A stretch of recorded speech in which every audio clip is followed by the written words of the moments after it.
I want to describe something a lot of people have experienced, but generally don't have a language for. You treat the symptom maybe more than once. Different approaches, maybe different practitioners, different protocols, alternative medicine, conventional medicine, Chinese medicine. And some of the things may have gotten better, and then the same experience comes back. Different form, same feeling underneath.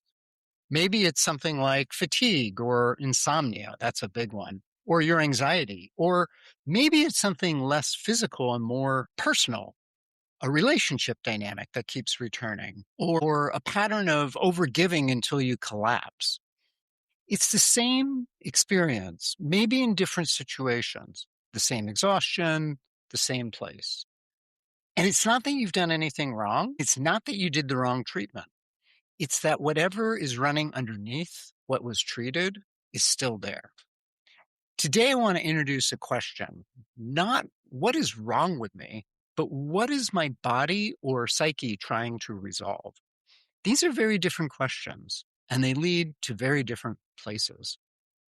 Because a symptom isn't a problem necessarily to eliminate, it's something to understand. And until that information gets through, it will keep coming back. Today on Ask Dr. Gill, we're going to talk about the signal. Stay tuned.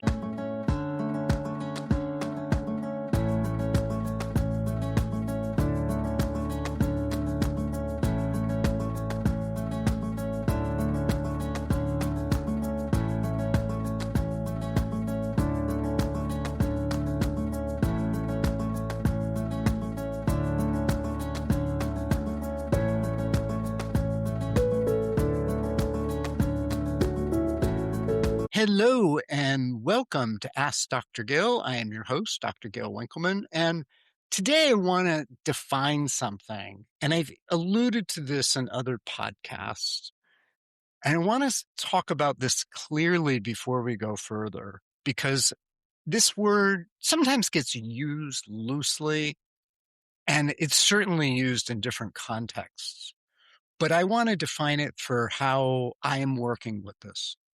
When I say signal, this is what I mean. The body is a system that is continuously producing outputs in response to whatever inputs have been there. Some of those inputs are historical. Some of those are not even yours. They're epigenetics. They're in your family lineage, or they're actually in your DNA. Pain, fatigue, anxiety, inflammation, a behavior compulsion that won't stop. These are the outputs. They are the system's response to something it is registering. The symptom is what you experience. The signal is what the symptom points to. This is not a mystical claim, by the way. A good clinician already knows this. This is how we understand diagnosis. We look for patterns across timing, across triggers, across physiology, or in the psychological state, behaviors that we understand what a presenting situation is actually telling us. Signal reading is pattern recognition. It's observational. It is not a replacement for diagnosis or medical treatment. It's an additional layer. And unfortunately, it's one that most clinical frameworks don't call out directly. It's usually skipped. In my experience, though, signal tends to originate in one of three layers. The first is the physiology. The body is carrying a biological load it can't metabolize. That could be chronic inflammation, hormonal dysregulation, gut dysbiosis, a nervous system that is running at a level of activation that never fully comes down. It's always revved up. At this layer, the body isn't communicating symbolically, it's just overloaded. And it needs support at the biological level before anything else can move. And sometimes, by the way, that support is doing less. And the pattern layer is recognizing a psychological or behavioral loop. And often that's formed in early experience that has been encoded as the default response. So the nervous system learned to expect a certain kind of experience: threat, disconnection, overwhelm, rejection, and has been organizing behavior and experience and thoughts around the expectation ever since. It's not conscious, by the way, it's just automatic. When I say pattern, though, I want to be clear, I don't mean that this is your destiny. It can be changed. It's a repeated adaptive response that the body learned to produce at some point because it served as a protective function. And then there's a deeper layer, and sometimes patterns persist that cannot be fully accounted for because of the individual's immediate history alone. Family systems, intergenerational stress responses, inherited beliefs and conditioning, cultural meaning structures. All of these shape how symptoms organize themselves in ways that purely individual frameworks often miss. This is not a claim that all illness is symbolic or that every symptom that has a deeper meaning, by the way. Many symptoms persist because of structural damage, autoimmune processes, genetic factors, environmental exposures that require direct medical treatment. I want to be really clear about that. What I'm saying is that for patterns that keep returning despite the treatment, these deeper layers are worth examining. And one clarification that matters throughout this episode: when I describe symptoms as signals, I am not suggesting they are chosen, manufactured, or even your fault. Protective patterns emerge automatically and unconsciously. We learn things, for example, if you went for a big bike in kindergarten and fell off and got sympathy for skinning your knee, you might learn, oh, if I hurt myself, I'll get sympathy. And so that pattern persists. It's not a punishment, and it's not trying to teach you a lesson. It's doing what adaptive systems do. They produce outputs in response to conditions, and those outputs are informative. There's no morality about this. So let me make these layers concrete with two different examples. A patient with chronic migraines treated the inflammation, treated the hormones, tried elimination diets, did neurological consults, preventative medicine, maybe even they tried neurofeedback, but the migraines kept returning. When we look at the pattern, something became clear. The migraines emerged when the nervous system shifted from sustained high activation into a slower state. Weekends, vacations, the first day after a period of intense work. This is well documented, by the way. It's called a letdown migraine. The nervous system has lost flexibility around the transition to rest. The treatment needed wasn't just biochemical, it was also about nervous system regulation, learning to downregulate gradually rather than crashing into stillness. And I personally can speak to this example because I've been there. This has been my situation in the past. The second example, though, has nothing to do with illness. Someone who constantly procrastinates because before visible opportunities, a presentation, a promotion, a conversation that would require them to be seen clearly by people who matter. They want an outcome, and they're capable of producing it. But in the window before it matters, they stall. They get sick, they get overwhelmed, they find urgent things elsewhere, their attention becomes scattered. That is a signal. It's not a character flaw. It's not laziness. It's a nervous system that learned somewhere along the way that visibility leads to something dangerous. Criticism, exposure, loss of connection, and it organizes their current behavior. And it's automatic and it's protective, completely unconscious. These two examples point to the same framework. One is clinical, one is ordinary, but both can be recognized once you know what to look for. So why does the signal keep running? Well, the signal returns when the underlying condition that created it hasn't changed. This is not complicated as a principle, but it has significant implications for how we approach treatment. There are three reasons chronic symptoms plateau or return despite proper effort.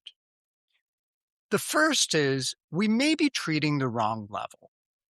Treating the physiologic when the signal originates primarily in a pattern, that or treating the pattern when the physiology isn't stable enough to work with, both produce real results, but they're limited. The improvement happens, but then it hits a threshold. And in the worst case, if the system's completely overwhelmed, you get a reverse reaction. So the supplement that is supposed to calm you down jacks you up, as an example. The biology and the pattern aren't independent. They co-organize. A pattern running in the nervous system continuously shapes the biological environment. And a biology under chronic load makes pattern level work harder to integrate. You cannot fully resolve one while ignoring the other. And this is part of the experience I've had clinically when I've looked at treating people, for example, with the Walsh protocol, who didn't get psychotherapy or didn't get neurofeedback. The people who received all three of those improved vastly, and the improvements held much better than any one of those by themselves. The other aspect here is symptom suppression that happens without signal resolution. You can turn down the volume on the symptom, but that doesn't mean the message changes. The body finds another channel. As a simple example that I like to use with patients, if you take a piece of duct tape and cover the check engine light on your car with that, that doesn't mean that the car is working anymore. It just means that you don't know that you need to check the engine. There's nothing different about that in our bodies, right? Suppressing anxiety with medication, and the body often starts producing insomnia. Or another example is if you give a cortisol cream to a baby with eczema, they often show up with asthma later, right? It just goes deeper. Address the insomnia, and then the gut can dysregulate. You can address the gut, and then something else emerges. This is not the problem or the fault of the medication, and nor am I saying don't take medication ever.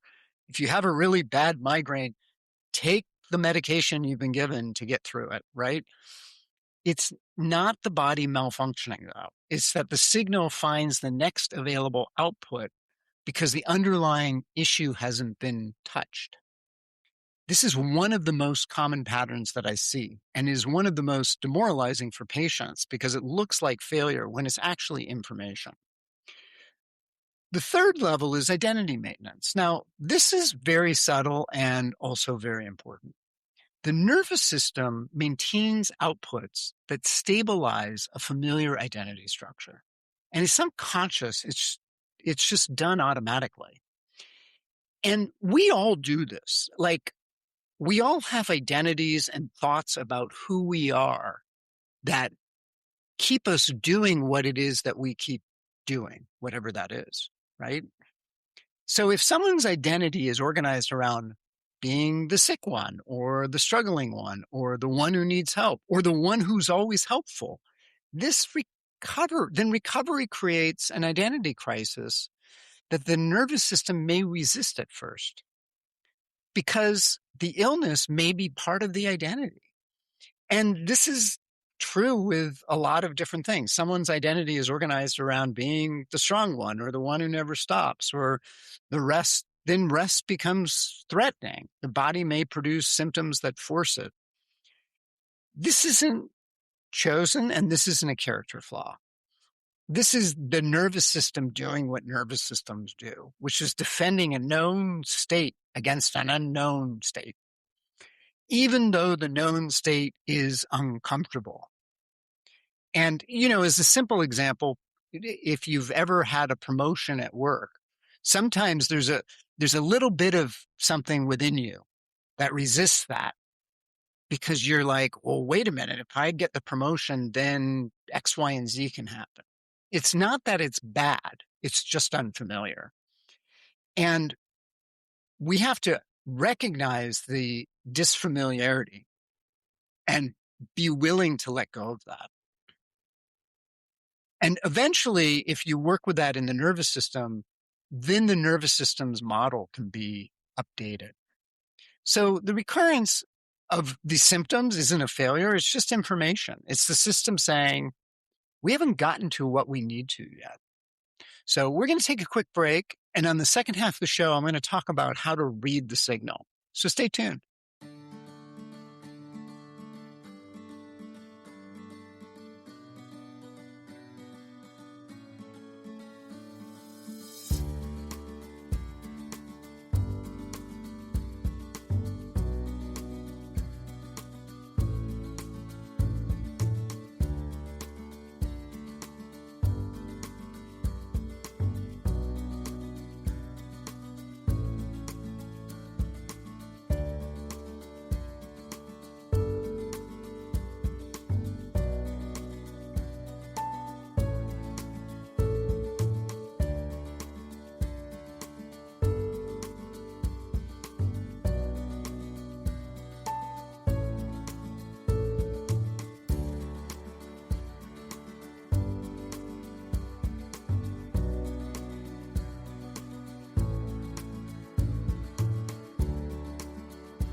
Hello and welcome back to Ask Dr. Gil. I am your host, Dr. Gil Winkleman. And before we get back to talking about the signal, I want to just remind people that if you have any questions or comments, please feel free to send me an email to info@askdrgil.com.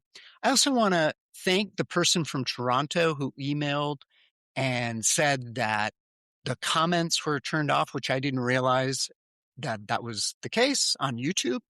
And they should be turned on now. So if you have comments, you can make them there as well. And if you like the show, definitely subscribe and hit the like button down below, because that actually helps get viewers and more viewers. And I'm trying to get good information out there to everybody. So thanks so much. Okay, so let's get back to the signal and talk about reading the signal, because I think this is a really interesting piece. And I just want to say before I jump into this, this has been part of my own journey and understanding like, okay, I'm seeing this, I'm sensing something, and now I'm like, oh, that's what that is. So, and it's sometimes very subtle, but I'm going to give you a practical framework to begin identifying your own signal. This is not a diagnosis tool. It's more of an orientation practice, and it's a way of beginning to notice what symptoms may be pointing towards. There's three questions. When does it come? What circumstances, what transitions or states or conditions precede the symptom? Time of day, time of week, time of year, in fact, relational context, emotional state. The timing of the occurrence is often the most significant piece of information. A symptom that appears specifically during transitions, rest, intimacy, visibility, success, is telling you something about how the nervous system has encoded as dangerous in those states. I mentioned a time of year. This is an interesting one. And I've seen this happen I've worked with a lot of kids who've been adopted over the years. And pretty much to a person, all of them, I would say, there is one time of the year where whatever we're doing, everything gets worse. It's as if their body remembers the time that they were given up, is what I suspect, or something traumatic that happened. And it's a different time of year for every kid, but I was seeing these kids for 3, 5 years, 10 years, some of them. And it was every year to the day or a couple of days that that something would happen. So that's an example of this. The next question to ask is, what does it prevent or make difficult? What does having the symptom make harder? What does it interrupt? What does it justify you avoiding? This question requires a specific caution. I'm not suggesting that symptoms exist in order to enable avoidance or that the body manufactures illness as an excuse. That framing is definitely not what I mean. It's harmful and inaccurate. What I'm suggesting, though, is that there are protective patterns often have a functional relationship with particular kinds of experience. Noticing this relationship is informative, not accusatory. If the symptom consistently makes it impossible to be seen or to rest or to receive or to commit, that functional relationship is worth knowing about. And, going back to the other example with the adopted kids, one of the kids would have this experience on his birthday every year, which is kind of interesting, right? I mean, because most people, we celebrate our birthday. And his adopted mom was amazing. I mean, she was really good at planning and doing things that he wanted. And, he was great. He was excited about it. And on the day he would be acting out and there'd be problems with it. And by the way, it wasn't sugar, wasn't that. I mean, we worked on that. And I suspect that it was this signal coming through him related to something that had happened in a previous time. So the third question is, what does it confirm about what's safe? What belief about the world or about the self does having this symptom reinforce? That you're not well enough to be held accountable, that you need to pull back before something goes wrong, that your body can't be trusted, that intimacy leads to depletion. These aren't conscious beliefs. These are operating assumptions encoded in the nervous system. The practical application to this is pick one symptom or pattern in your life this week, something that keeps returning despite the effort you've tried to address it, and track these things for 7 days and see when it appears, what preceded it, and what made it harder, and write it down. Don't analyze it, just see what's there. And you'll start to see the pattern emerge. Now, one caveat to this is, as an example, if you're having a migraine, don't try and do it while you're in the symptom necessarily, right? Because you're just torturing yourself. I just want to, take the medication, do whatever it is you need to do to take care of yourself in that moment. Signal reading is not about finding the meaning your symptoms were sent to deliver. It's about noticing what your body consistently produces in what contexts and what those patterns tell you about where the underlying condition lives. When you understand that a symptom is pointing toward a signal, then the questions change. It's not, how do I get rid of this? But what does this need? What do I need to listen to? And what it needs depends entirely on where this originates, right? A signal originating in the physiologic layer needs biological support or nervous system regulation or biochemical stabilization or sleep restoration. The load of the body, the system, needs to come down before anything else can be addressed.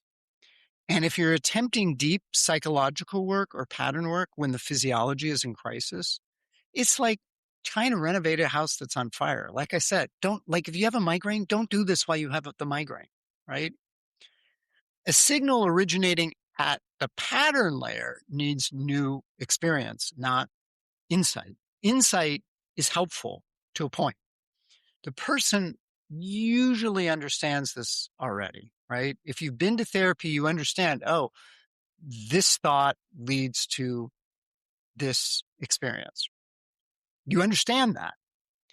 You can describe it. You can trace its origin, maybe. You can name its function. Understanding isn't the problem at this point. The problem is that the pattern is encoded in the nervous system below the level of cognition. It changes through new experience in conditions of genuine safety, not through another round of understanding it better. It's like reading a book about attachment if you're anxious attached and thinking that that's going to cure you. The way that you cure that is through your own experience or being in a relationship with someone who's secure. And over time, your system can relax. A signal originating in the deeper layer and the family conditioning is in the intergenerational stress responses, inherited structures, needs a different kind of container usually. One that can hold the historical and the somatic simultaneously. That works with meaning as well as mechanism. Where the work is not just understanding about what happened, but reorganizing around a different story, really a different mythos, if you will, a different framework. Now, these three layers aren't mutually exclusive. Most people are working at two, sometimes three simultaneously, but one tends to be primary, and treating the wrong layer first is why the healing plateaus. This is why the same treatment that works for some people, in my opinion, don't work for other people. You're treating the same symptom, but in different ways and from different signals. The symptom may be the same, the diagnosis may be the same, but the source of that may be different.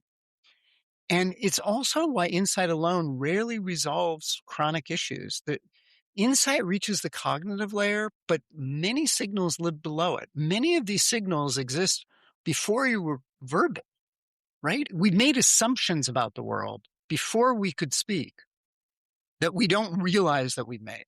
So this is why this framework is not an alternative to medical care, by the way. It's a complement to it. The physiology needs to be addressed. Structural damage, autoimmune issues, genetic factors, infections, that needs direct treatment. The signal framework asks what else may be running alongside this? What pattern or condition is contributing to why the body is organizing itself this way? More insight isn't missing. What's missing is contact with the signal layer in our bodies. And before I close, I want to name what this series is doing. Every episode, the archetypes, the nervous system work, the pattern recognition, the deep work is signal reading. And you are learning the language the body has been speaking all along. The healing archetypes are a map of where you are in the signal process and what it needs, right? The vessel signal lives primarily in the physiological layer, whereas the alchemist signal lives in the deeper layers, the pattern layers. The initiate has, and the wayfarer have it in both potentially. The wayfarer is in the middle and is reorienting the mapping, if you will. And the adept has addressed the physiology and maybe needs to do more work there. And there's a threshold to the pattern layer, but they're not recognizing that layer yet. If you know your archetype, you have the starting point of where to look. And if you haven't taken the quiz yet, I would encourage you to do that. And you can check out the link in the show notes. It's on my website, AskDrGil.com. So before I go, I want to just give you 3 questions for this week to sit with. The first is, what symptom or pattern in your life keeps returning in different forms? Number 2, if the symptom is a signal pointing somewhere, what layer does it seem to be coming from? The body, the pattern, or something else? And the last question is, what would you change about how you approach your health if you started asking, what does this need instead of how do I get rid of this? The signal is not your enemy. It is the most honest thing your body knows how to do. It's not trying to punish you. You haven't done anything wrong. It's not a message from the universe about what you deserve, by the way, either, if you're into manifestation. It's an adaptive system doing what adaptive systems do, producing an output in response to conditions that haven't been fully resolved. The question is not what's wrong with you. It's about what is your body trying to work out? Because most chronic symptoms are signals your system hasn't been able to resolve. Not because you're broken or not because you're not doing something wrong, but because the right level hasn't been reached yet. All right. So next week, we're going to talk about when healing itself becomes the problem and the shadow side of wellness culture. Thank you so much for joining me. I really enjoyed this, and I look forward to seeing you next time.